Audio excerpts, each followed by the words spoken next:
God. Oh, she prepared in the real way. I'm ready for you. In the realest way. I love that. I had to be prepared because I wanted to kind of reflect on what we spoke about when we first met compared to now. You get what I'm saying? Yeah, of course. This is Afrobeats. You are locked into Afrobeats with one of two of your favorite Afrobeats ambassadors. I go by the name of DJ Suga Spixe, and I am here with a great friend of the show.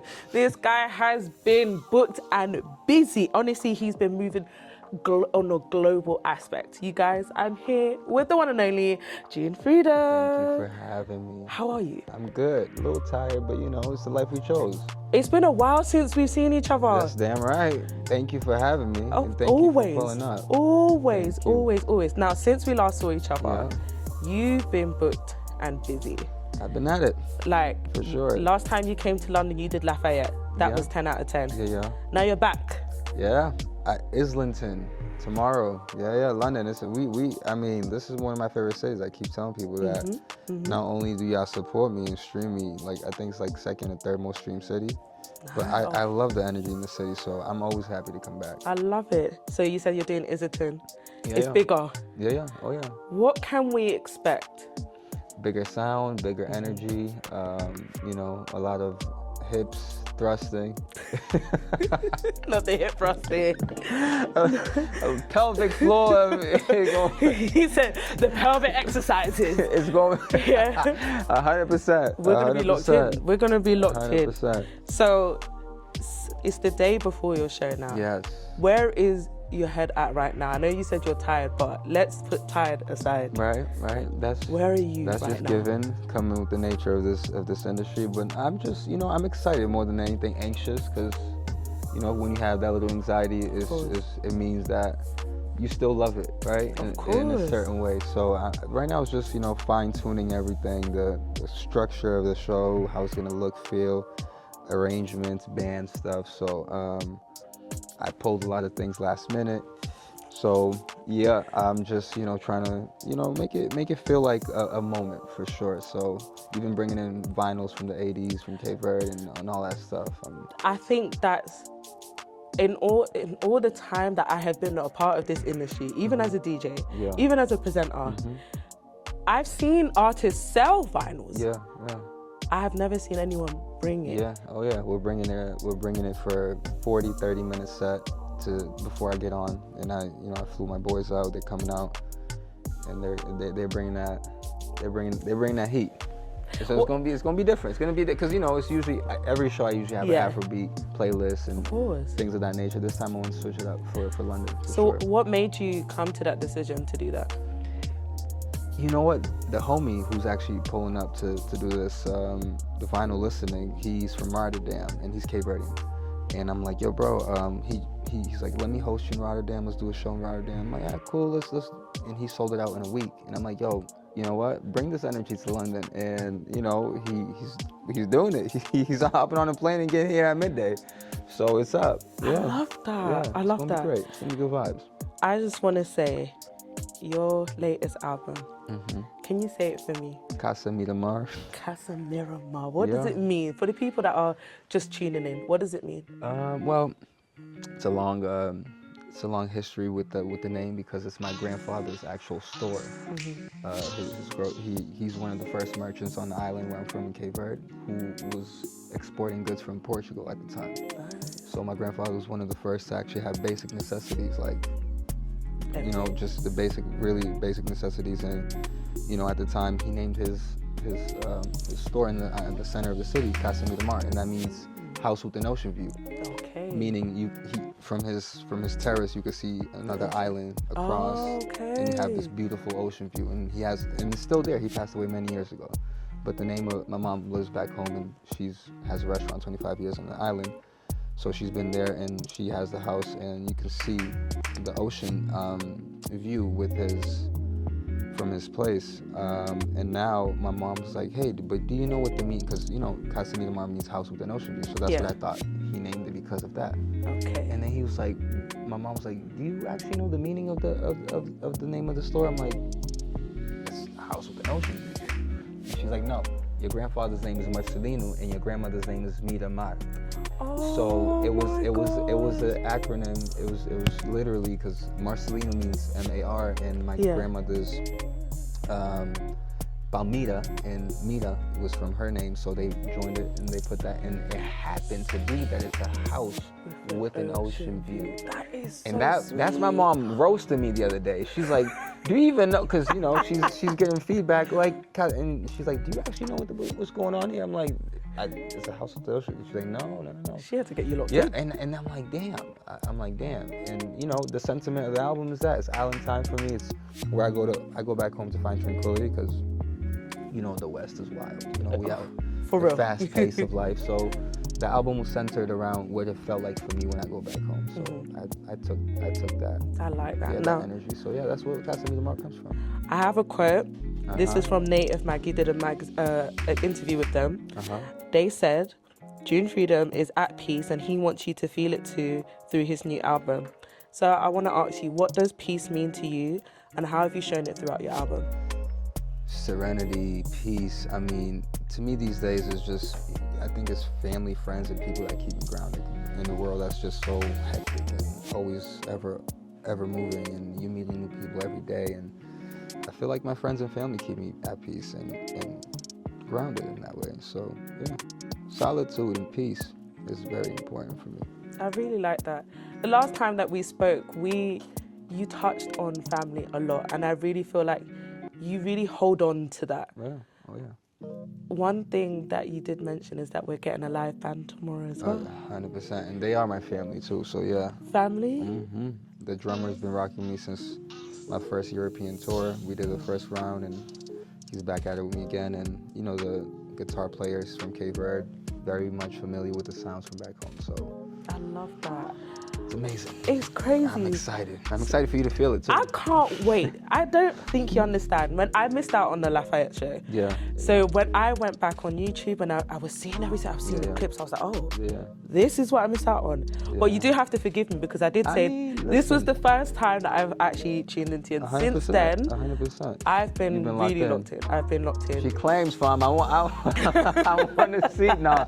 Hey, she pulled up on me, so that's love. That's love. So with this album, you've had various different artists. One of my favorites was the one with Nana Fofi. Yeah, I love her. She's actually going to be a part of my Amsterdam show. Ooh. I'm over here giving I'm dropping gems. It's because he loves me, guys. Yep, she's a part of the set. You guys said we're locked in. We're family. Yes. We're family. 100%. Now, how long did it actually take you to put the album together? A year. Almost two. Almost two? Yeah, because the last time I met you, I was in the process of creating. Oh wow. Yeah, I was cutting, I was moving around, doing things. Okay. And it took some time. Yeah, almost two. Almost two. Was it any different, like the process of getting it together? Was it different to how you did the last one? It's just very spontaneous.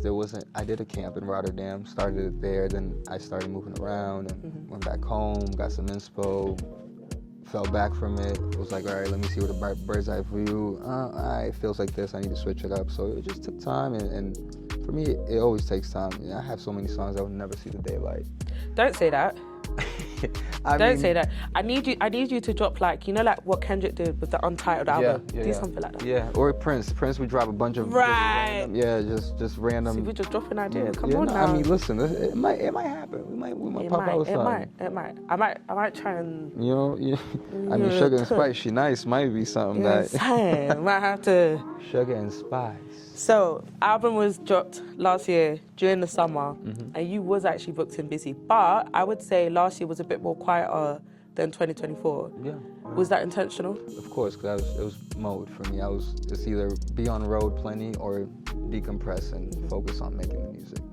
Doing both simultaneously, I've been able to, while I'm touring, still get in the studio, still do shit, but it's not as proactive as like when you take some time off to really, focus the energy and do that. I like that. Now, what is a cultural habit from home that still shapes how you create music today? Making a cachupa pot with family on a Sunday. Cachupa is a traditional dish from back home that I be cooking and stuff, you know. So food you and music. can chop it off in the kitchen, yeah. Oh, come on, don't play with me now. I did this to you last time. You know, just staying close to that, you know, doing things that feel like home even when I'm abroad. So, yeah, keeping that alive. How intentional were you with putting the album together, choosing who you wanted on the album?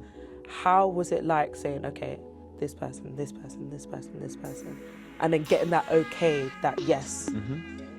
All very fluid. I think for me, creation, it has to feel like there's no barricade or barriers. It needs to feel like the ebb and flow is flowing for me to feel like it makes sense. And it was very, I didn't have pressure making this. I had, label and team, you need to hurry up.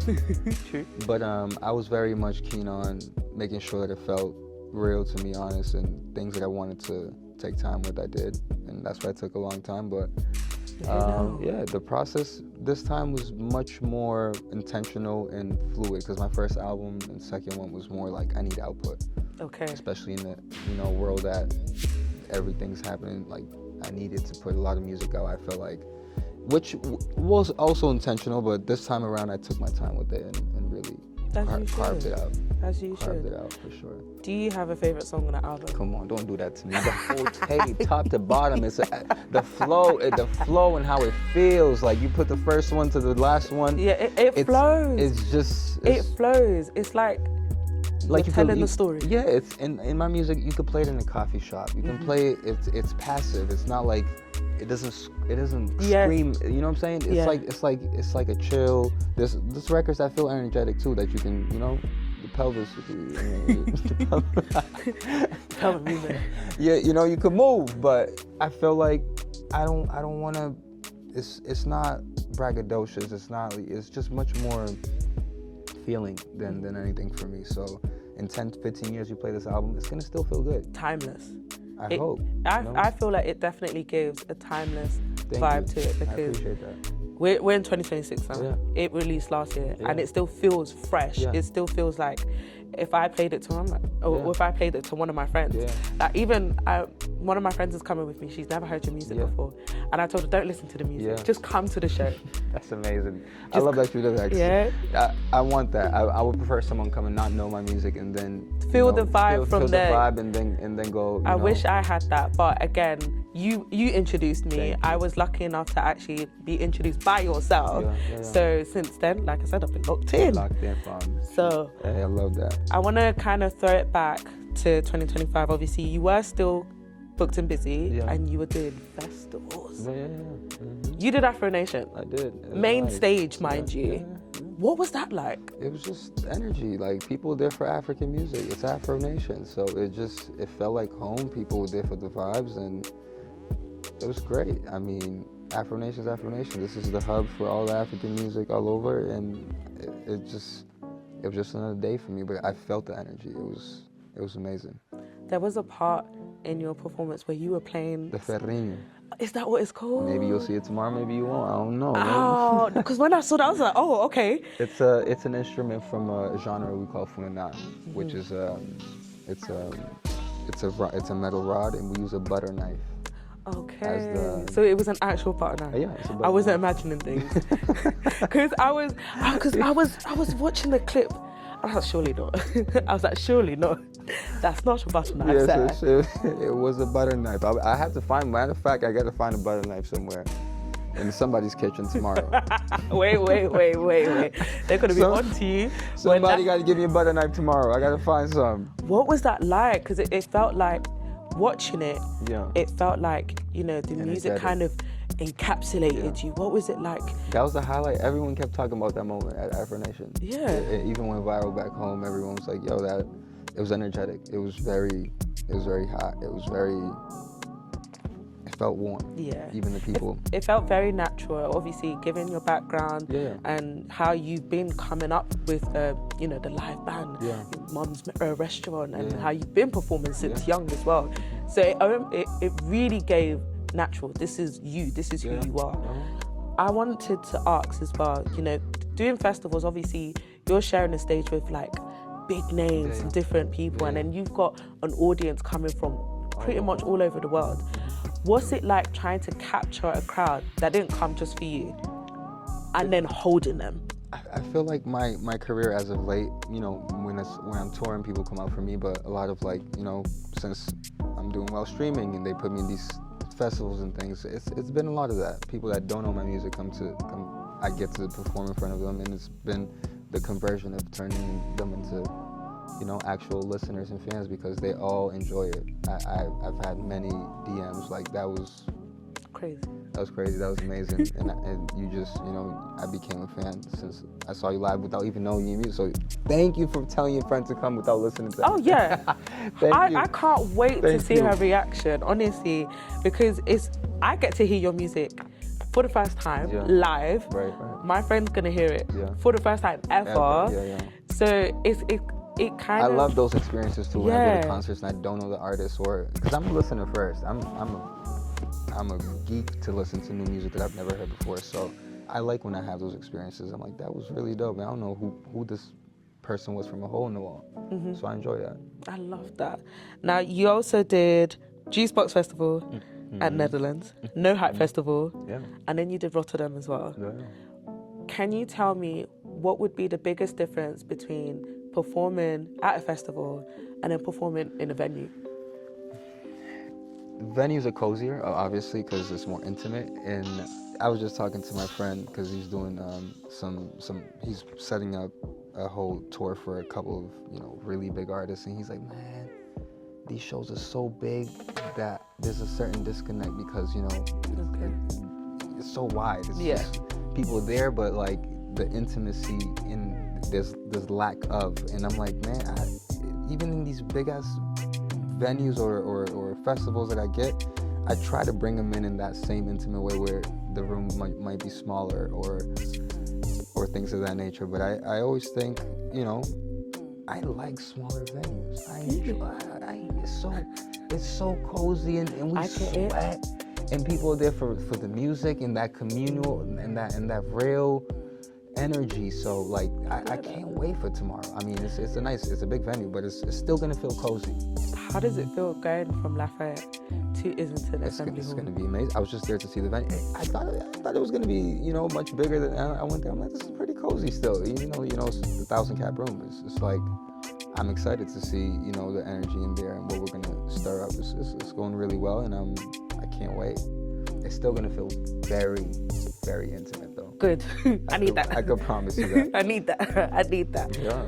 Now, we were just talking before we started this whole interview, and you were saying that you still you've been tweaking the set list. Yeah. You've been tweaking. I've been getting in trouble. Yeah, no, I needed to get it right. I needed to feel, some things weren't.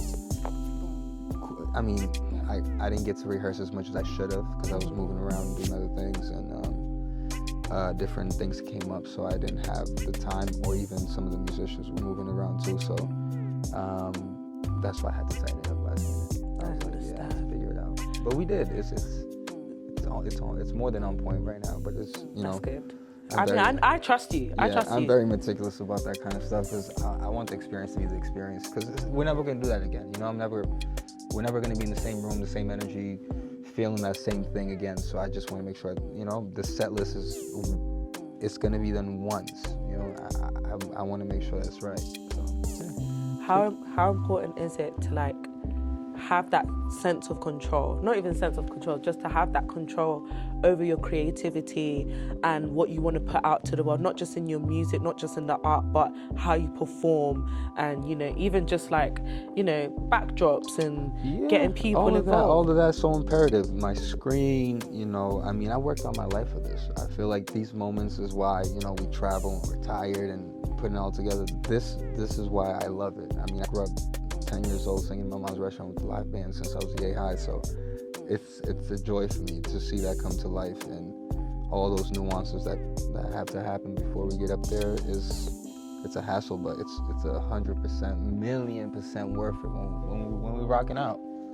And I hope that you'll feel that tomorrow. I'm here for it. Now, one thing I have always commented on, and I always notice with you, is your fashion. Today you're a bit more casual. Oh. Yeah, today you're a bit more casual. Last time I saw you, you came dripped out head to toe. I don't even remember what I had can't on. remember what it was, but you had some sort of leather on. Oh, and it was hot. And Right? Like, what the? You had some sort of leather on. I remember. And I was like, dude. It's like, it's the middle of summer. Like, what are you doing? In London, the heat is not nice. Yo, I'm not from nice. Cape Verde. That heat ain't nice either. So No, but come on, compared to London, son. Put that shit on. I had to put that shit. Wait. I had to put that shit on. Right. Today you're a bit more casual. Yeah, no, I needed to feel comfortable. Like, I'm just tired, so I'm like, I'm throwing whatever on. But tomorrow. Yeah, tomorrow. What's it looking like? What's it looking like? You gonna have to. You gonna see? Nah, I want. Give me something. I don't. I mean, it's gonna be sexy. It's gonna be. Crazy, sexy, cool. It's gonna be. Yeah, it's gonna be. It's gonna flow. It's gonna flow. It's gonna be layers. Layers. So are you planning to? I mean, we'll see. I'm gonna give you layers. It's gonna be layers. I love that. I might switch it up last moment. I don't know what's gonna happen, but What do you mean I got switch options. I got some options to go through. So. Okay. Are these like branded clothing, or is it like something from at home? There's a couple different pieces, different designers. Christian Louboutin. Ew. They gave me like 10 pairs to go on road with, and a stylist and them have a great relationship. So we got a bunch, but them. I get it. I understand.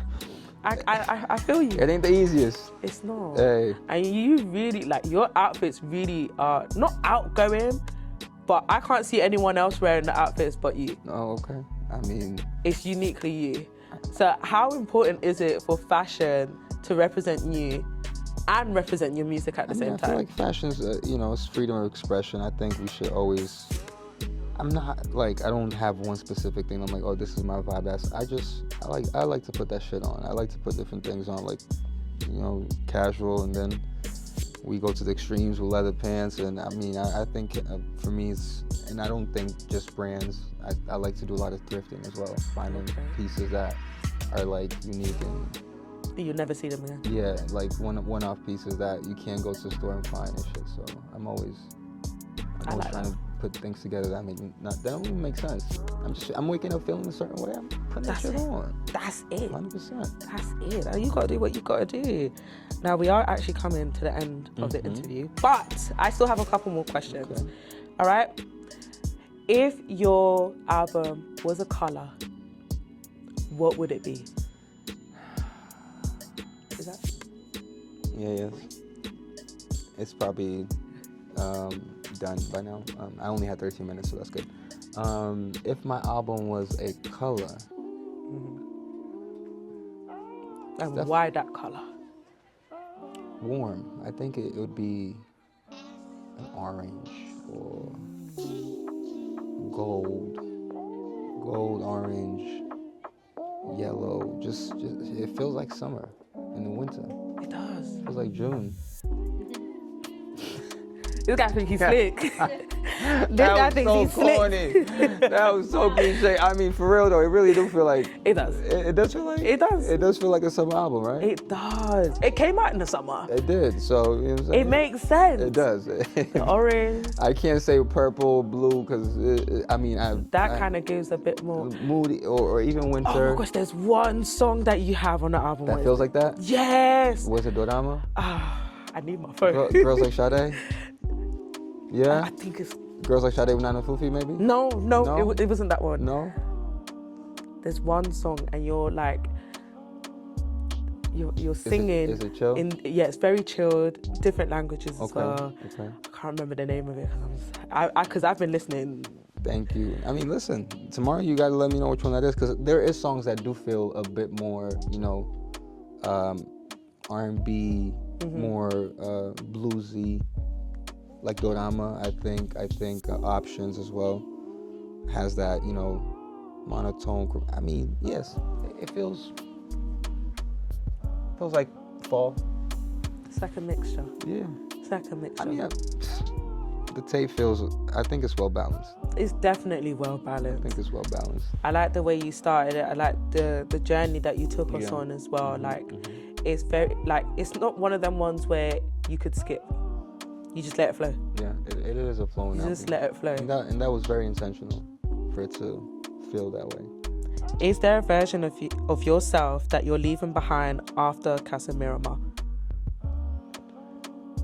Yeah, I think, you know, growing pains is something that we all go through, and I feel like just I feel like Casa Miramar was more, I left the other two albums of, you know, the worry, the you know, we need to hit this and stream this and get to this certain level, and I'm like, yo, with the way the industry's set up these days, you will lose your mind in this game. Right. And I'm learning to let go and just let God, you know, just... How do you keep yourself grounded?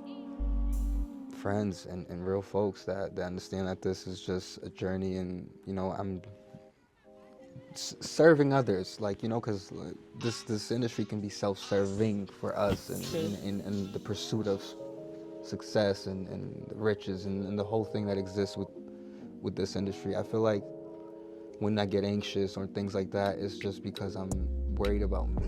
Yeah. Right? I'm worried about what I need to do.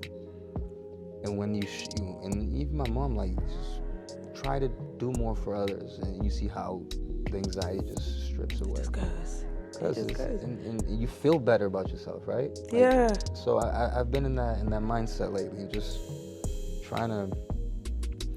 Even with her today, I was pissed that she brought me to a barber that fucked up my shit.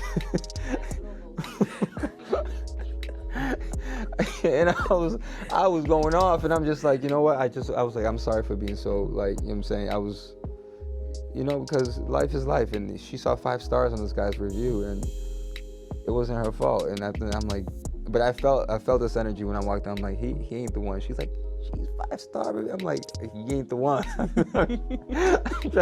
So I'm just letting things go and taking it ease at life, and just, it is what it is, because at the end of the day, it's going to be what it is. At least you can take accountability for things like that as well, because some people, they won't. Yeah, no, because it weighs down on me later when I go to sleep. So I'm just, you know, I've been through a lot, so I've seen a lot. Okay. One word for 2026. 2026. Peace. Peace of mind. I love that. Peace of mind. I think that's the overall theme of this interview, of this conversation even. Yeah, there's a lot of crazy things going on in this world right now. You ain't gotta tell me twice. It's a lot of... If we get into that, we'll be here all night. There's a lot of shit going on. So I'm just like, we need more peace. You do. We need more community. We need more of the thing that makes us more human. Right. This whole thing is... It's sad. It's a lot. It's a lot. And I don't feel like we're built to... Humans aren't... Ain't no kid come into this world with so much hate in their heart, ever. Nah. It's how we were conditioned and taught to be, and I feel like, you know, we need more of community these days. Yeah. You know, I like that. Now, you're not just doing London, you're doing... Yeah, we rotating. We everywhere. And we gonna end in Lisbon. That's gonna be the last show. And it's gonna be a bigger band. And, you know, bigger band? Yeah, a bigger... So do I have to fly to Portugal for the bigger band? It wouldn't be a bad idea. Lisbon. I mean, to be fair... Lisbon is really nice. It is. It's on my list. Lisbon is nice. So, you're doing London. Going to Amsterdam next. Amsterdam. And then we have Rotterdam, and then we go to Switzerland, and then we do Zurich in Switzerland. Luxembourg? Luxembourg, yep. And then we rock out to Lisbon. And then we're going to do Paris sometime in the summer. They moved some dates around. Even Lisbon got moved. But yeah, we do Lisbon, I think, May 10th. And I think you just sold out Amsterdam? Yeah, Rotterdam. Rotterdam. Yeah. Amsterdam's damn near sold out too, so yeah. How was that, seeing that? Officially? It's sold out or not, it's a vibe. It's like people are there to enjoy the music. I'm there to enjoy that shit with them too. So I'm always happy to see that people want to see the shows and come out actually and, you know, get tickets and come vibe with me. And, you know, I feel like I'm still a discovery artist. My sound it's Afro, but it's Afro fusion, and it's different languages and the nuances of where Afro music is going. All these subgenres are starting to coexist. Yeah. Because at the end of the day, you know, Afrobeat it's pop music now. Like 10 years ago, it was doing this thing in Europe. It's always has been, but in the West and in the Americas, Afrobeat wasn't a thing. Yeah, now it is. And if you don't play it in the clubs, you're in the right spot. Right. So to see where the evolution of, you know, where Wizkid and, you know, Ashak is taking it, and every Burna and all these, you know, where it's going, it's a beautiful, you know, it's a beautiful thing to see. So I think African music in the diaspora, there's so many other, you know, things that are gonna flourish because of this, and are gonna, you know. 100%, and I can definitely see a bright future for you. I mean, because you're not just boxed into just the Afrobeat sound. Like you said, you do the Afrofusion, you do all sorts of different genres, sub-genres. You interlink with different languages as well. So it's like you're not just constricting yourself to one audience. You're kind of widespread. And it's not the easiest, because people are like, oh, but you know, your music can be more wide and it can be more global, but it's, you know, when you mix in all these different languages, people are like, oh, I understood that word, but he lost me here. So it's the nuances. It's gonna take time.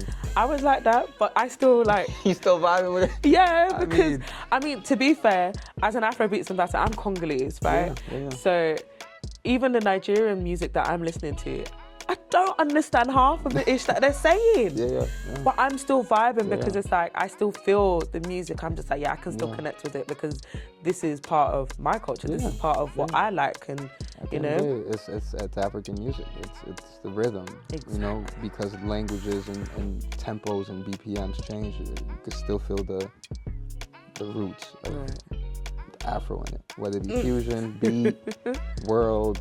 That's just everything just comes together, and it kind of just creates a symphony of energy. 100%. It's mad. 100%. Now, 100%. what are you looking forward to aside from the performances, aside from connecting with the audience? What else are you looking forward to this year? Just leaving people that I meet with better than, you know, just I need to feel like the cup is overflowing, you know, like when I meet someone, I hope I can make them feel a little better than how they came in to the room or the space and the energy.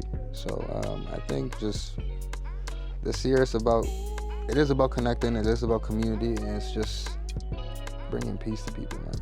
I appreciate that. Well, we got to wrap it up here. Thank you so much for being on the show. I'm so glad that we're able to connect again, and hopefully again. Listen, this is not going to be. We're going to have. She might come to Lisbon, y'all. I might, because it's on my list. It's on my list. Beautiful place. So for the people that want to connect with you, let them know where they can follow you on your socials. June Freedom on all platforms. IG and Spotify, June Freedom, June and Freedom.